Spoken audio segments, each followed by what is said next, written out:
강원도가 레고랜드 사업을 위해 800억 원을 직접 투자하겠다는 사업 계획을 내놓자 강원도의회가 표결 끝에 통과시켰습니다. 이번에도 강원도의회는 견제는커녕 거수기가 됐다는 비판을 사고 있습니다.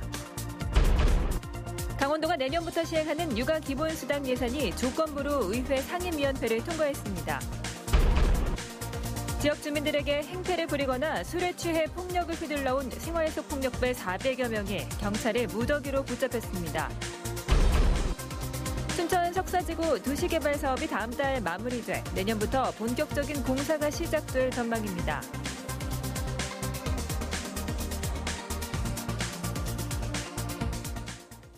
시청자 여러분 안녕하십니까?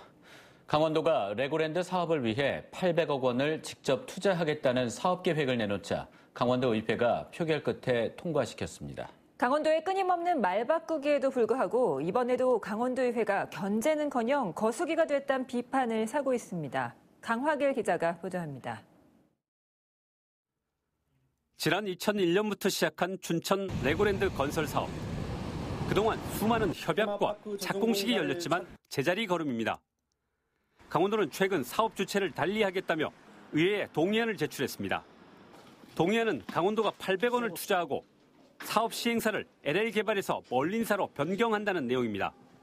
멀린이 레고랜드 파크와 호텔 등을 직접 개발함에 따라 LL개발은 사업비 1,500억 원의 경감을 통해 재정 건전성을 확보로 이에 대해 도의원들은 믿음이 가지 않는 사업이라며 비판했습니다. 우선 경제단체를 이용해 레고랜드 사업을 촉구하는 일간지 광고를 낸 것에 대한 비난이 쏟아졌습니다. 중요한 오늘 동의안을 처리하는 오늘 어떻게 이게 지역 신문에다 광고를 내고 저희 위원들께 이렇게 부담행위 하시는지. 강원도가 새로 300억 원 이상을 투자하는 만큼 중앙정부의 투용자 심사부터 받아야 한다는 지적도 나왔습니다.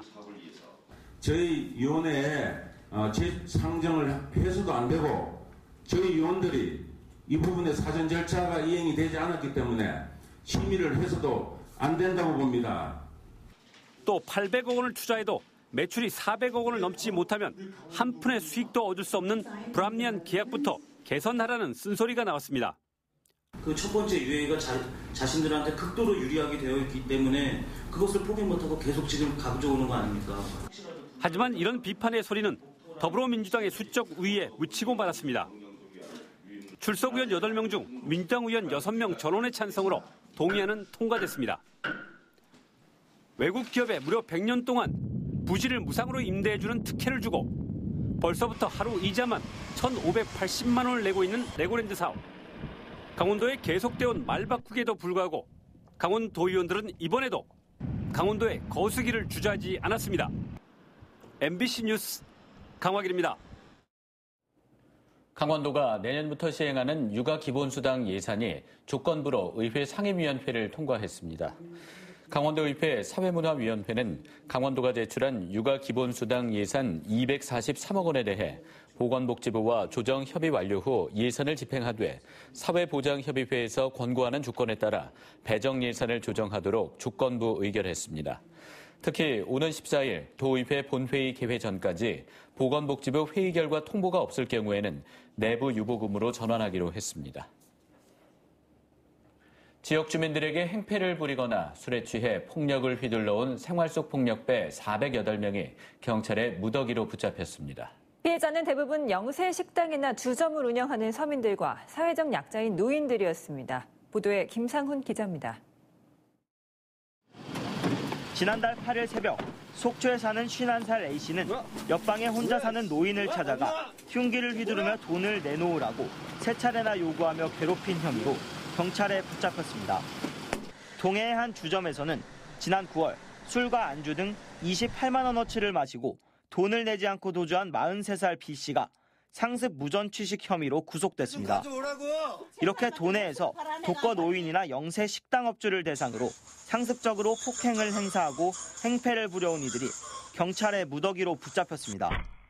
강원지방경찰청은 지난 10월부터 2달 동안 집중 단속을 벌여 생활주변 폭력배 60명과 주치폭력 사범 348명을 검거해 이 가운데 18명을 구속했습니다. 특히 생활주변 폭력배로 검거된 60명 가운데는 전과 10범 이상이 73%인 44명이나 됐습니다. 범죄 유형별로는 무전 취식과 폭력이 가장 많았고 재물 손괴와 업무 방해가 뒤를 이었습니다.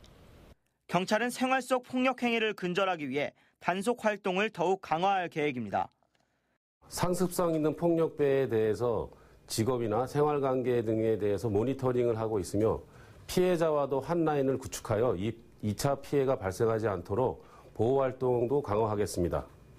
경찰은 상습적인 주치 폭력 행위나 생활 속 폭력배에게 피해를 입은 경우 즉각 신고해 줄 것을 당부했습니다. MBC 뉴스 김상훈입니다. 최근 음주교통사고와 음주폭력으로 인한 인명피해가 자주 발생하자 처벌을 강화해야 한다는 목소리가 높습니다. 도내에서도 음주범죄 피해자가 한 해에 10,000여 명이 넘는 것으로 나타났습니다. 조규한 기자입니다. 총을 든 남성이 파출소로 들어와 경찰관에게 총을 겨눕니다. 이 남성이 쏜 총알은 빗나갔지만 인명피해가 날 뻔한 아찔한 순간이었습니다. 경찰 조사 결과 이 남성은 혈중 알코올 농도 0.127% 상태에서 운전을 하다 단속되자 홧김에 범행을 저지른 것으로 드러났습니다. 이처럼 술에 취한 상태로 범행을 저지르는 피의자는 전국적으로 한 해 40만 명 안팎에 이르고 도내에서도 10,000여 명이 넘습니다. 도내에서는 2016년 13,000여 명, 지난해엔 12,000여 명이나 됩니다.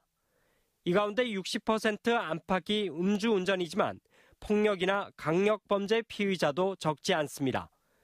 도내 미성년 피의자도 한 해 250명을 넘습니다. 그러나 음주 범죄는 심신미약 상태로 여겨져 처벌 과정에서 선처의 이유가 되기도 하다 보니 이를 개선하자는 요구가 높은 겁니다. 법률 개정안을 통한 형사적 처벌에 대한 부분도 필요하고요. 그리고 형사적 처벌 이전에 우리 사회 전체가 이런 주치범죄에 관용하는 이러한 문화를 빨리 타파해야 된다고 생각합니다. 음주 범죄로 인한 인명과 재산 피해를 줄이기 위해 지역사회 차원의 예방 노력도 병행돼야 할 것으로 보입니다. MBC 뉴스 조기환입니다. 지난 8월 정이사 체제로 전환된 상지대학교가 구성원 모두가 참여하는 총장 직선제를 처음으로 도입했습니다. 교수와 직원, 학생까지 모두 한 표를 행사하며 민주대학으로 발전하는 데 기대감을 보였습니다. 김진아 기자입니다. 대학 캠퍼스 곳곳에 선거 공약을 내세운 현수막이 내걸렸습니다. 총장 입후보자들은 교육 인프라 개선과 학생 복지 등 저마다 대학 발전을 위한 공약을 내세우고 있습니다. 강의동 로비에는 총장을 뽑는 투표소가 설치됐습니다. 과거 학내 분규로 인한 수업 거부 당시 책걸상으로 막혀있던 로비에서 자신들의 손으로 직접 총장을 뽑으니 학생들은 감회가 새롭습니다. 시위를 하고 머리를 밀고 혈서를 쓰고 그런 학교에서 학생들이 직접 총장 이야기를 듣고 총장을 지금 선택하고 뽑고 굉장한 발전이죠. 대학 민주화 과정에서 학생들의 역할이 컸던 만큼 선거 구성원 참여 비율도 학생이 22%로 총장 직선제를 도입한 대학 중 가장 높습니다. 학생들의 그와 같은 요구나 권리에 대해서 최대한 존중하는 선거고 상지대의 민주화 과정에서의 특수성이 함께 고려된 구제단 시절 부당해고와 전보에 맞서 싸워야 했던 교수와 교직원들도 저마다 한 표를 행사하며 새로운 민주대학의 발전에 대한 기대감을 표했습니다. 새로운 총장께서 그런 학교의 여러 가지 현안들을 잘 극복하시고 학교가 발전할 수 있는 그런 것들을 좀 만들어주셨으면 하는 기대를 갖고 있습니다. 상지 영서대와의 통합 승인을 앞둔 상지대는 공영형 사립대 추진과 대학 평가에 대한 후속 조치, 중장기적 발전 계획 등 과제가 산적해 있습니다. 정상화된 대학을 이끌 새로운 총장은 오는 5일 투표가 끝나는 대로 선출되며 다음 주 초 이사회 선임을 거쳐 바로 업무를 시작합니다. MBC 뉴스 김진아입니다. 공직선거법 위반 혐의를 받고 있는 최문순 화천 군수가 오늘 피의자 신분으로 검찰에 소환돼 조사를 받고 있습니다. 최군수는 지난해 이 반장 체육대회에 참가한 주민들의 식비와 교통편의 제공, 군부대 페스티벌 행사 지원금 명목으로 모두 2억 3,500여만 원의 금품을 기부한 혐의를 받고 있습니다. 검찰은 최군수를 오늘 오전 9시부터 소환했고 기부 행위에 고의성이 있었는지 여부를 집중 조사하고 있습니다. 춘천 석사지구 도시개발 사업이 다음 달 마무리돼 내년부터 본격적인 공사가 시작될 전망입니다. 춘천시는 석사동 옛 군부대 부지를 개발하기 위해 지난 2008년부터 추진해온 부지 조성 공사를 모두 마치고 다음 달 건축 사업 시행자인 춘천농협으로 소유권을 이전한다고 밝혔습니다. 춘천농협은 이곳에 지하 3층, 지상 10층 규모로 농산물 유통센터를 짓고 영화관과 건강검진센터 등도 조성할 계획입니다.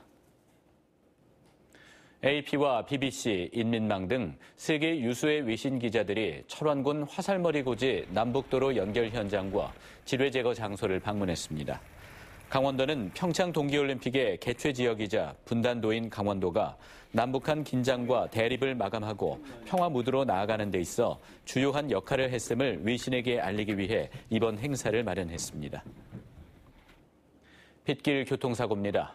오늘 오전 8시 40분쯤 홍천군 북방면 하화길이 화계주유소 앞 도로에서 모닝 승용차가 빗길에 미끄러져 중앙분리대를 들이받았습니다.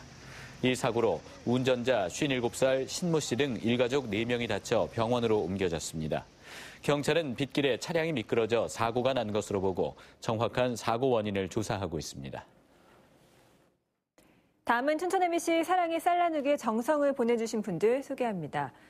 농협중앙회 강원지역 본부는 오늘 춘천 문화방송을 찾아 어려운 이웃들을 돕는 데 써달라며 춘천 MBC 사랑의 쌀 모금 운동에 200만 원을 기부했습니다. 한명문 농협 강원지역 본부장은 지역사회의 어려운 이웃들에게 도움이 되기 위해 사랑의 쌀 성금을 전달하게 됐다고 말했습니다. 이어서 전해주신 분들 계속해서 소개합니다. 황태마을 안영숙 대표가 10만 원, 주식회사 하이워킹 양승형 대표 50만 원, 윤금현 씨가 10만 원, 경일 감정평가법인 강원지사 지찬우 평가사가 10만 원, 강원도청 최덕순 씨가 50만 원, 주식회사 공신기업 유준상 대표가 10만 원, 주정란 씨가 10만 원, 주식회사 산 ENC 건축사무소에서 50만 원 보내오셨습니다. 쌀 나누기 성금 모금은 이달 10일까지 계속 이어집니다. 성금을 보내주신 모든 분들께 다시 한번 감사드립니다. 춘천시가 공무직 근로자 30명을 신규 채용합니다. 채용 분야는 남산과 서면 도서관 운영 2명, 통합관제센터 CCTV 관제요원 16명 등 모두 30명입니다. 뉴스를 마칩니다. 고맙습니다.